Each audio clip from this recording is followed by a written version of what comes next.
यहाँ पे एक जुमला कहा है, क्योंकि मौला अली का प्यार जो है ये ईमान का हिस्सा है।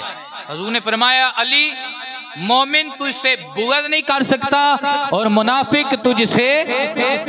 प्यार नहीं कर सकता। तो ईमान वाले जो हैं, सच्चे ईमान वाले, उनका ये शेवा है, वो अली से भी प्यार करते हैं, अली वालों से भी प्यार करते हैं, अली से भी प्यार करते हैं, अली वालों से भी प्यार करते हैं। तो वो जो लोग आज नमाज का तो कहते हैं लेकिन अली का नाम आए तो उन्हें मरोड़ पड़ते हैं, उनके लिए हमारे मोहब्बत वाले किसी ने कहा है, अली नाल बुग़्ज़ रखें एवें तू नकमे आ, अली नाल बुग़्ज़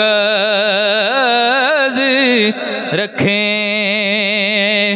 एवें तू निकमे आ, ओथे तेरा हज होवे जिथे अली जमे आ, अली नाल बुग़्ज़ रखें एवें तू निकमे आ,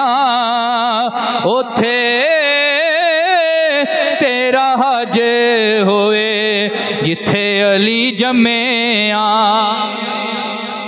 वैसे आज के जुम्मा के खुतबा के अंदर वक्त बड़ा थोड़ा है, मैं भी लेट हो गया, एक दो जगह पे बयान के लिए गया था और इसलिए माज़रत के साथ, तो वक्त बड़ा कलील है। मैंने आपके सामने